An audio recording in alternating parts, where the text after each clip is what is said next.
2024 लोकसभा चुनाव अपने समापन की तरफ बढ़ रहा है। लोकतंत्र के महापर्व का समापन 4 जून को हो जाएगा।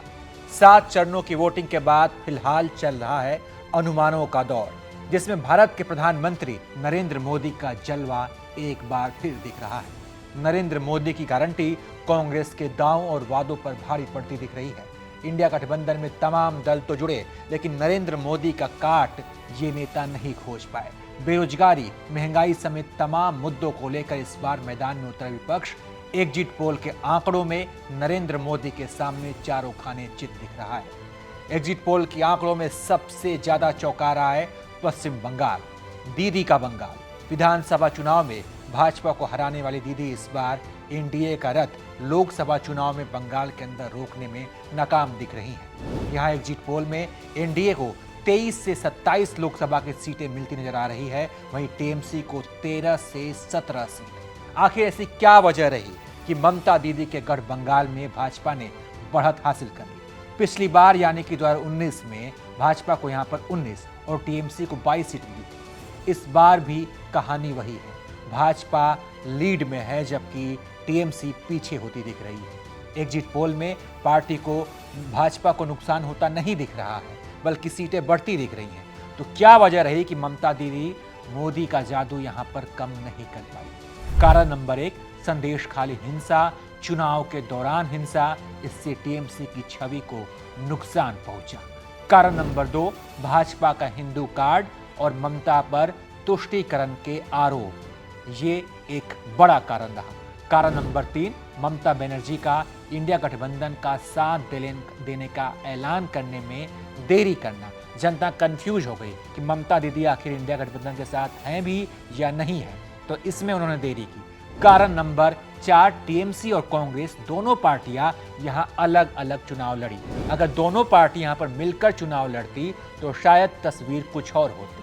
अब चलते हैं यूपी। कहते हैं सत्ता का रास्ता यूपी से होकर जाता है। वही यूपी जहां राहुल गांधी और अखिलेश यादव मिलकर चुनाव लड़ रहे हैं। यूपी के 2 लड़के इस बार साथ हैं। बड़े बड़े दावे हो रहे थे, लेकिन एग्जिट पोल के आंकड़ों में एनडीए को यहां पर भारी बहुमत मिलता दिख रहा है। 80 सीटों में से एनडीए को यहां पर 62 से 66 सीटें मिलती दिख रही हैं। वहीं इंडिया गठबंधन को मात्र 15 से 17 सीटें। पिछली बार यानी कि 2019 के चुनाव में भाजपा को यहां पर 64 सीटें मिली थी, यानी एनडीए की बढ़त यहां पर बरकरार है। आखिर ऐसी क्या वजह रही कि अखिलेश यादव और राहुल गांधी मिलकर भी भाजपा का रथ यहां पर रोकने में नाकाम रहे? कारण नंबर 1, राम मंदिर बनाने का फायदा यहां पर भाजपा को मिला। कारण नंबर 2, राम मंदिर प्राण प्रतिष्ठा में नहीं जाने से विपक्ष की छवि बिगड़ी। कारण नंबर 3, जयंत चौधरी का अखिलेश यादव का साथ छोड़ना, एनडीए में जाना। कारण नंबर 4, मायावती का इंडिया गठबंधन में शामिल ना होना। कारण नंबर 5, पीएम मोदी का बनारस से चुनाव लड़ना और इससे आसपास की सीटों पर इसका असर पड़ा। कारण नंबर 6, सीएम योगी और पीएम मोदी की लोकप्रियता, इसका असर भी इस बार के चुनाव में दिखाई दिया। मोदी और योगी की जोड़ी की बात हुई। कारण नंबर 7, मुख्तार और अतीक जैसे माफियाओं का खात्मा होना, इससे जनता के बीच एक मैसेज गया कि सरकार में माफियाओं का खात्मा हो रहा है। यूपी के बाद अब चलते हैं पड़ोसी राज्य बिहार में, जिस पर टिकी थी सबकी नजर। नीतीश कुमार जिन्होंने पाला बदलकर भाजपा का साथ दिया, तेजस्वी यादव जिन्होंने 200 से ज्यादा रैलियां की, मेहनत की, लेकिन एग्जिट पोल के आंकड़ों में बिहार की 40 सीटों में एनडीए इस बार 34 से 38 सीटें जीतती दिख रही है। वहीं इंडिया गठबंधन के खाते में मात्र 3 से 5 सीटें जा रही है। आखिर इसके पीछे के क्या कारण है? क्यों भाई राहुल गांधी और तेजस्वी यादव का साथ जो है ज्यादा असर नहीं डाल पाया? कारण नंबर 1, भाजपा जंगल राज का डर दिखाने में कामयाब रही। लोगों को बताने में कामयाब रही कि अगर तुमने इंडिया गठबंधन को वोट किया तो फिर से जंगल राज पार्ट 2 पार्ट 3 आ जाएगा। भाजपा को कारण नंबर 2 की अगर बात करें तो भाजपा को नीतीश कुमार के साथ साथ चिराग, पशुपति, मांझी जैसे नेता, उपेंद्र कुशवाहा जैसे नेताओं का साथ मिला। कारण नंबर 3, बिहार में नीतीश कुमार का काम का फायदा भाजपा को मिला। इसका फायदा तेजस्वी यादव नहीं उठा पाए, हालांकि मिलकर साथ में सरकार चलाए थे। कारण नंबर 4, कई लोग बिहार में तेजस्वी और केंद्र में मोदी का समर्थन करते दिखे। उन्हें लगा कि भाई बिहार के लिए तेजस्वी उपयोगी है तो केंद्र के लिए मोदी। कारण नंबर 5, जातीय समीकरण का फायदा मिला। भाजपा ने यहाँ पर अगड़ी और पिछड़ी जातियों से MY समीकरण को तोड़ा। अगली जाति और पिछड़ी जाति दोनों ही वोट भाजपा को मिले और इससे MY समीकरण जो है काफी पीछे छूट गया। यूपी, बिहार और बंगाल के बाद चलते हैं साउथ, जहां से एनडीए के लिए अच्छी खबर है। यहाँ कई राज्यों में एग्जिट पोल के जो आंकड़े हैं उसके हिसाब से कई राज्यों में भाजपा का खाता खुलता दिख रहा है। केरल में एनडीए को 1 से 3 सीटें मिल रही हैं। तमिलनाडु में एनडीए को 0 से 2 सीटें मिल रही हैं। वहीं इंडिया गठबंधन के पास 37-39 सीटें तमिलनाडु में। तेलंगाना में एनडीए को 7 से 9 सीट मिल रही है, वहीं इंडिया को 7 से 9 सीट। आंध्र प्रदेश में एनडीए को 21 से 25 सीट, जबकि इंडिया गठबंधन को 0 सीट। कर्नाटक में भी एनडीए को 23 से 25 सीटें, जबकि इंडिया गठबंधन को 3 से 5 सीटें।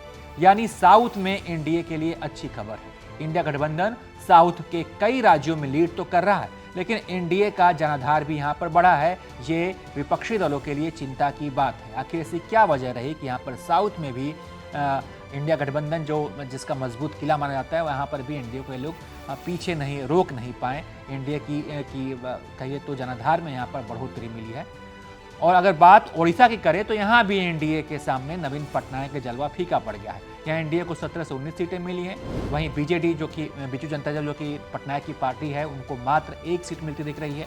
तो ये थी उन राज्यों की बात जहाँ के बारे में राजनीतिक दल ये दावा कर रहे थे कि एनडीए को यहाँ पर पहले की तुलना में नुकसान होगा, सीटें घटेंगी। लेकिन इन राज्यों में आप देख सकते हैं कि कैसे भारतीय जनता पार्टी एनडीए अपना वर्चस्व बचाने में कामयाब रही। कई राज्यों में पार्टी ने खाता भी खोला।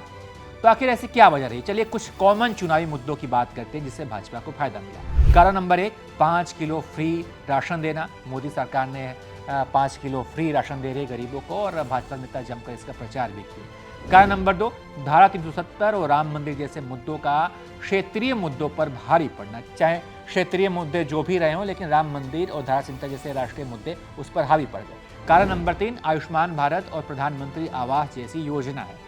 कारण नंबर 4, विपक्ष की तरफ से प्रधानमंत्री पद के लिए कोई उम्मीदवार न उतारना। कारण नंबर 5, भारत की फॉरेन पॉलिसी। कारण नंबर 6, सड़क ब्रिज के मामले में बेहतर कार्य। नितिन गडकरी के मंत्रालय ने बेहतर काम किया, इसकी तारीफ कई विपक्षी नेता भी कर चुके हैं। जो विपक्ष है, इंडिया गठबंधन है, खासकर कांग्रेस, इनकी छवि जो है हिंदू विरोधी बनाई गई और इसमें जो है भाजपा को फायदा मिला, एनडीए को फायदा मिला। तो ये कुछ कारण है, कॉमन कारण है जिसकी वजह से एनडीए को जीत मिली। तो ये हैं वो बड़े कारण जिससे पीएम मोदी का जलवा बरकरार नजर आ रहा है। रोजगार और महंगाई जैसे बड़े मुद्दों के बाद भी इंडिया गठबंधन एनडीए को रोकने में यहाँ पर नाकाम रही। बाकी इसको लेकर आप क्या सोचते हैं? आप अपनी राय कमेंट कर बताइए और तमाम अपडेट्स के लिए आप देखते रहिए एबीपी लाइव। आपको एक बार फिर से बता दें कि हमने जो भी बातें की वो सब कुछ एग्जिट पोल के आंकड़ों के आधार पर की। अभी भी असली नतीजे आने बाकी है। 4 जून वो तारीख है जब लोकसभा चुनाव के सही नतीजे हमारे सामने आएंगे। बाकी एग्जिट पोल के आंकड़ों में मोदी लहर हमें फिर से दिख रही है और उसके क्या कारण हैं, क्या कारण हो सकते हैं, इसके बारे में हमने आपको बताया। आप क्या सोचते हैं? अपनी राय बताइए और देखते रहिए एबीपी लाइव।